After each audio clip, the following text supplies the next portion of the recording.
what were the campaign objectives? Campaign objectives were, and I'll try not to do the whole create awareness and all that, but it was definitely to disrupt. Yeah. And disruption wasn't just from a point of getting the feedback or the positive feedback or the attention of people out there. It was also disrupting in the way that we do things internally from projects. I think the way that the project was done, whatever passion project that follows, not only in Blink but even outside, needs to beat the RedBull and Avengers collaboration. So I think the main objectives for us was to kind of elevate our skills internally. I think almost every angle of our creative space was touched and tapped into and also expanded. So yeah, I think the main thing was for us to grow, to disrupt internally, and then also being able to disrupt externally. Okay. And the next question still goes out to Blue. Coming to the rollout mechanisms used, how do you think we kept our audience engaged in real time? I think off the rollout,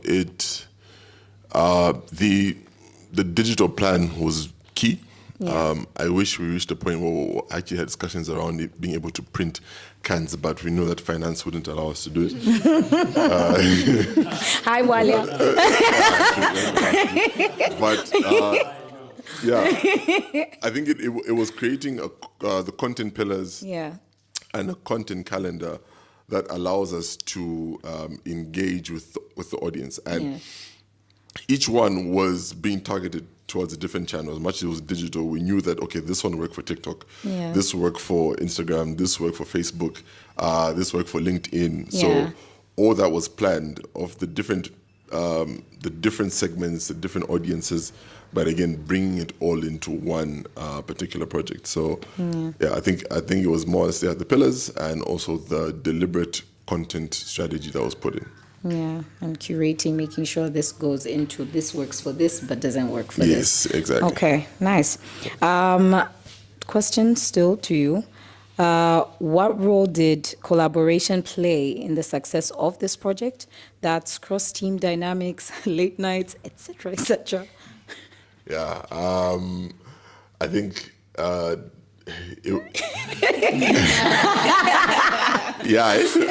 remember the 1 a.m., 2 a.m. Yeah. Is it up? What's this? Yeah. It's not up here. And it was good to see how everyone was also playing a part. Some, like Anbu, for example, wouldn't be digital, but they were in digital. Why are we posting at midnight? Why are we posting at this time? Yeah. That was Ant-Man even. So, relax. Yeah.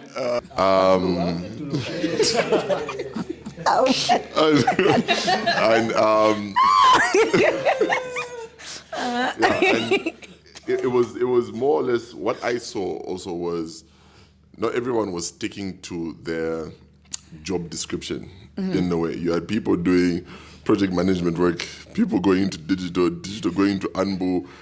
So the collaborative approach wasn't just about how everyone's bringing their own individual talents to the table, but it was also how do you support your other person's talent with what you have. So that's what I believe also then brought it to life.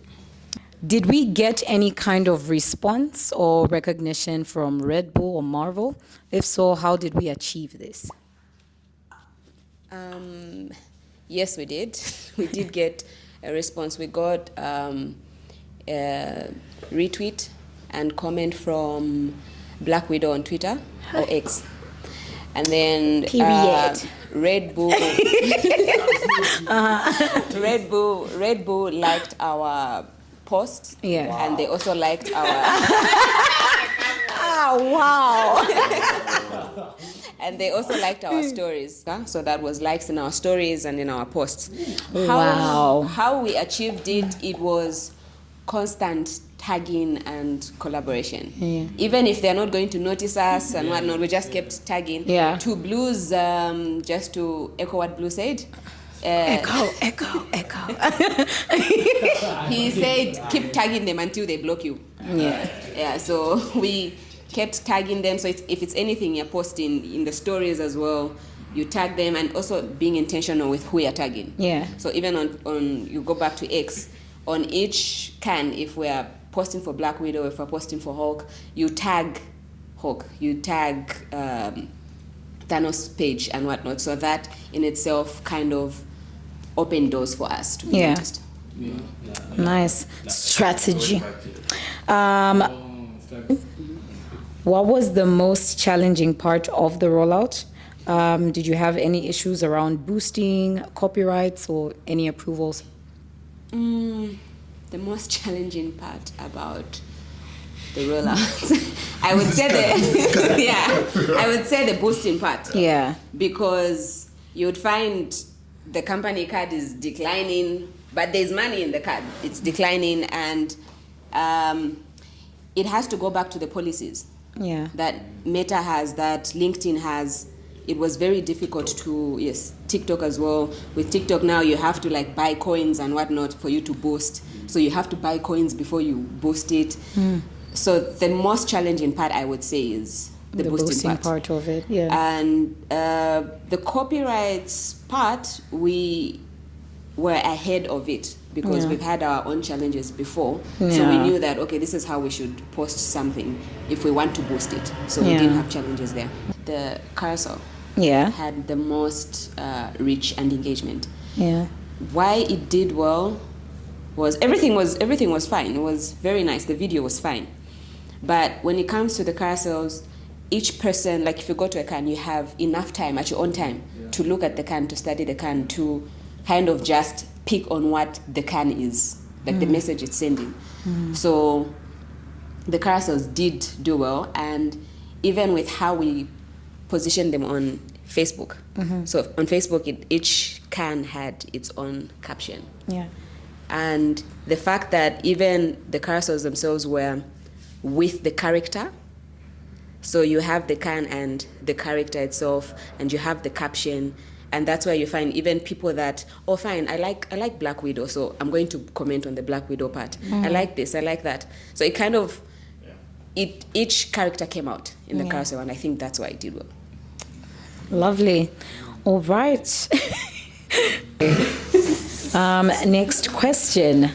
So why... Oh my goodness.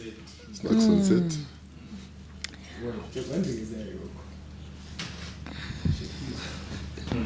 So why would you say passion projects matter? And also, did any client projects get born out of this particular passion project? Okay, I'll handle why passion projects matter, right? From Blink's perspective. So one of the things that we pride ourselves in is continuous innovation and the desire to create. With the emergence of like a lot of AI platforms, a lot of software, Canva, etc.,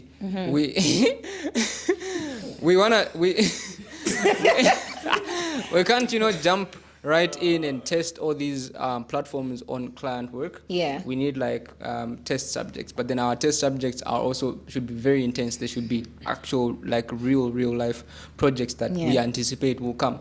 So passion projects are important for us because it's an opportunity for us to grow with our skills, to test different platforms. The way AI is coming up, to test which models work the best, which ones generate the best images, which ones are actually good for video, so that if a client comes and we realize, okay, we need to use these new platforms that we have, we're not relearning them or trying to kind of catch up, but we use passion projects for that particular thing. Another thing is for just to flex creative muscle, right, and to keep on growing and keep on expanding. So Flex. I believe practice makes perfect. So Beatles, one of the best bands out there ever. Barcelona, arguably one of the best football teams out there, and how they achieve greatness from their side is through practice. Yeah. And passion projects allow us to do that, to practice, in order to best serve our clients and also to then prepare and plan for the future of us being more of a smart agency. So when it comes to even future works, we are already applying what we practice in passion projects for our clients. Yeah. But we do believe that even with this particular passion project, which you also find on our website under passion projects, able to see that we can do a whole lot more than what is out there. Yeah. So, yeah. If we could do one thing differently, what would it be? Backbenchers. I really don't think. I'm sorry, man. The mic. Shit.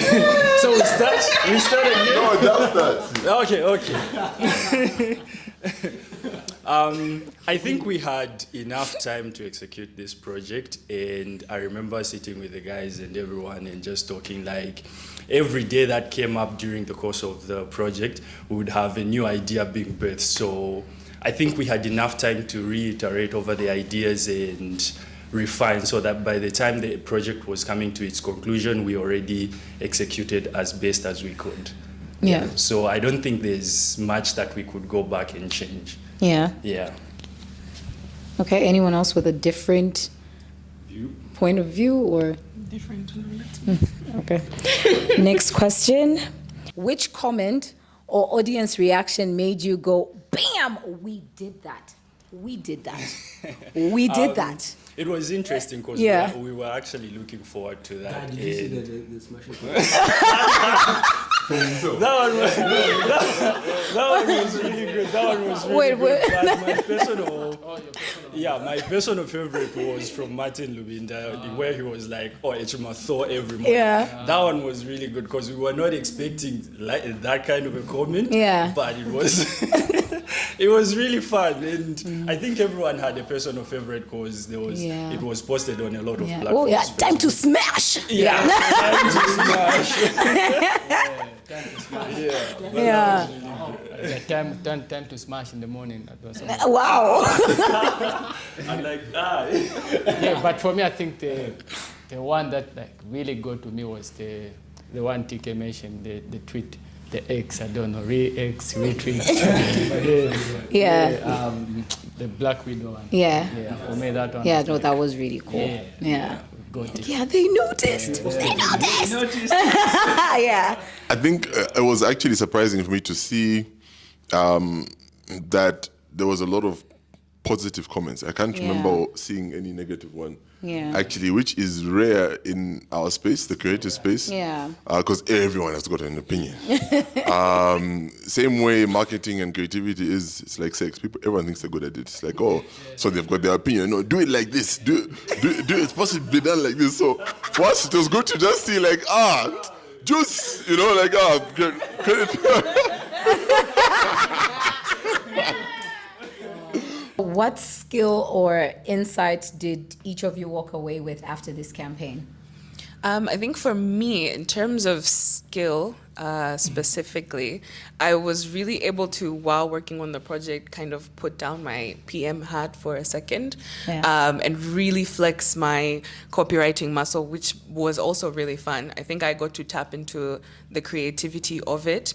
And also I understood more of the mental effort that goes into writing copy for these kinds of brands that have kind of, you would think there were similar tones, RedBull and Avengers, but it's actually a little bit of a fine line between the two. So I really got to flex that muscle.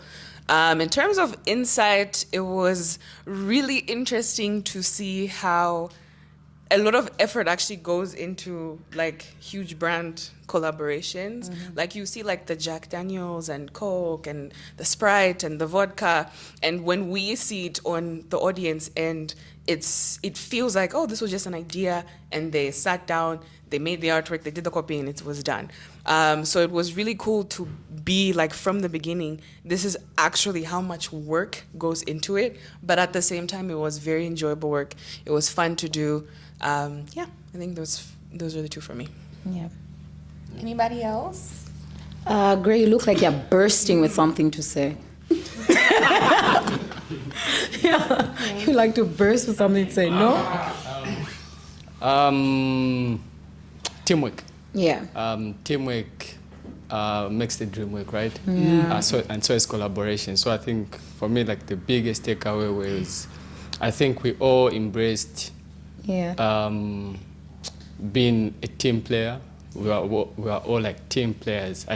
For me personally, I didn't have issues working with PM, Ops, because many times it's just like ambo.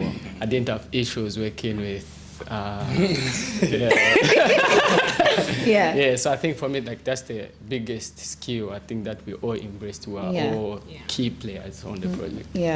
I think I'd like to point out that what I noticed is that each one of you is actually blessed with like different talents. You're not one thing. Yeah. So there isn't like, oh, this person is just, she just manages the project, or, Blue just tells us this is, or like these guys are just designers. It was like flexing different skills, different muscles. That was exciting to see.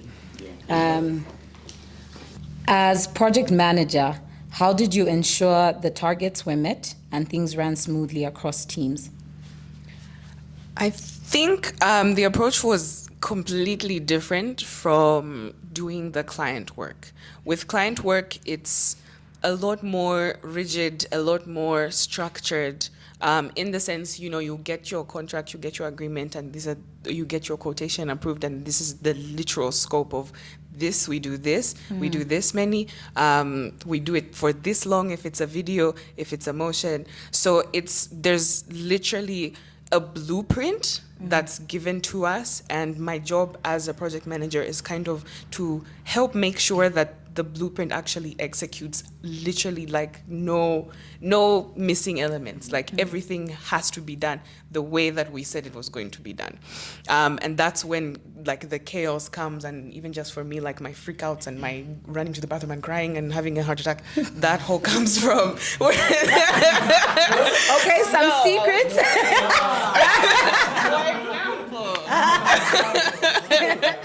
Yeah. On behalf of a friend.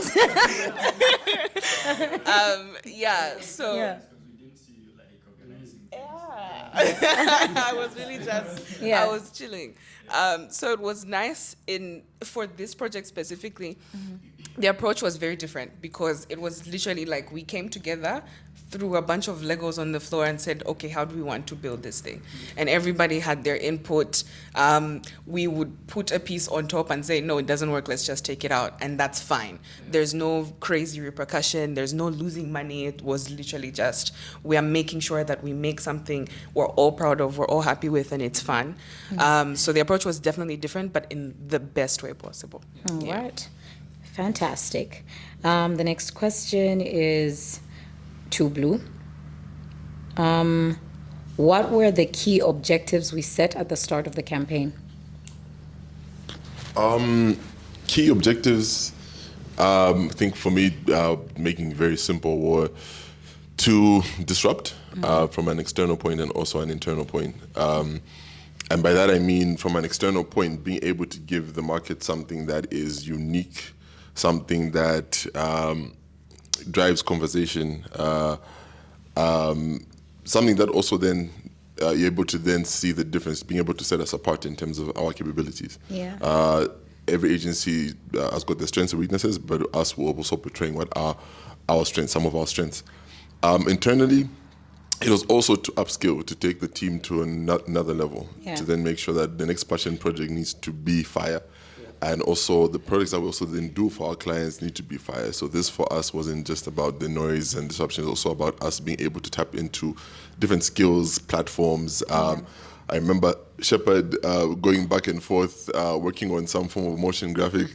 We kept on shooting it down, like, no, not this one, not this one, until he got what was right. So we've done the practice, and now we're ready for the big games.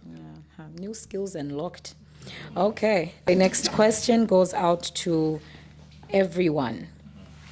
Were there moments where things didn't go as planned? How did we adapt in real time? That's a good question. Who wants to start? No? Okay.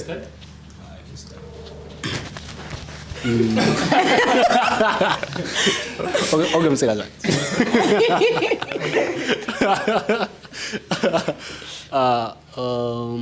What's the question again? The question is, what was? Oh, sorry. Were there moments where things didn't go as planned? How did we adapt in real time? For me, it was the Black Panther video. It was crazy. It was crazy, but at the end of the day, we needed to do the right thing. Yeah. Yeah. So, I think. For me, Wow. Okay. for me, I think the biggest one was, and I used to tell the guys this every time we're working on the project. I think Gray wasn't around, shooting somewhere, Blink Productions. Yeah, you know how this project started? For us, it was like something we'll do like really quick. And we're done. Hands off. But we kept on building. Suggestions comes.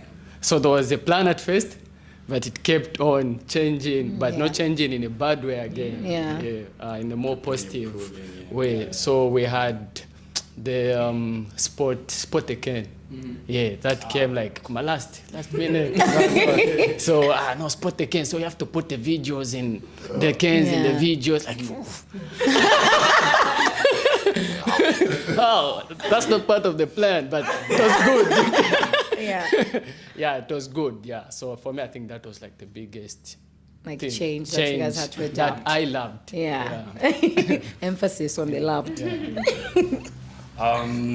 I think another big one, I guess, came in when we were doing motion, because initially it was going to be straightforward. We knew we wanted to experiment with AI features, but we also knew we needed to experiment with After Effects as well.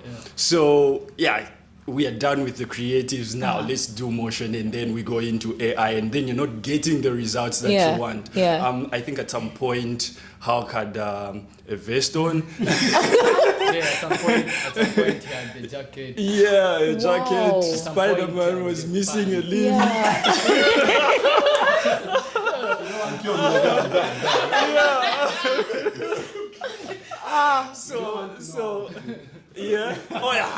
And Black Panther with the cape and whatnot.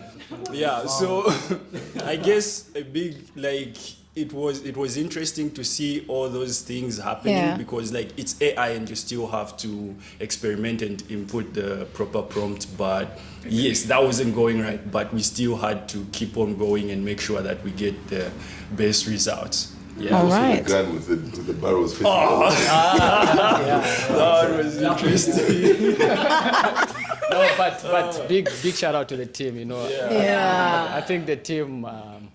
I love to call them engineers, physicians, and we have big time prompt engineers. Though sometimes they tend to be stingy with their prompts.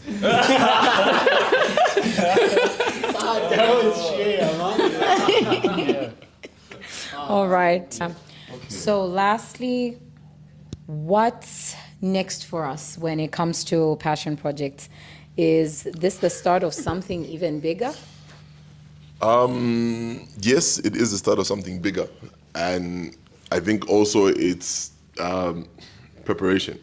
I know the team has said a lot about the 3 weeks and the time that was given, but when you go back, Silver can attest, I think it was months actually when we're looking at what would the flavors be, what would the name of the drink be, the colors. There was a lot of brainstorm before the brainstorm, because wanted to also then be able to give the team that kind of guidance. And I think what's next is bigger and more impactful projects from our end, and not just passion projects, but the real big projects that I see us then getting into. All right. And Yeah, from a design from a design front, yeah. it can only get better after this. Yeah. I think we've set a pace and a tone for how passion projects should be done. Yeah. And yeah, we are taking another comfortable lead in the industry, so this will be good. Awesome. And it is a wrap. So Shawarma! thank you so much It's a wrap, shawarma! joining the Blinkers Orange Factory in this behind the scenes segment. I'm sure we'll have another one coming up soon. So ciao for now. No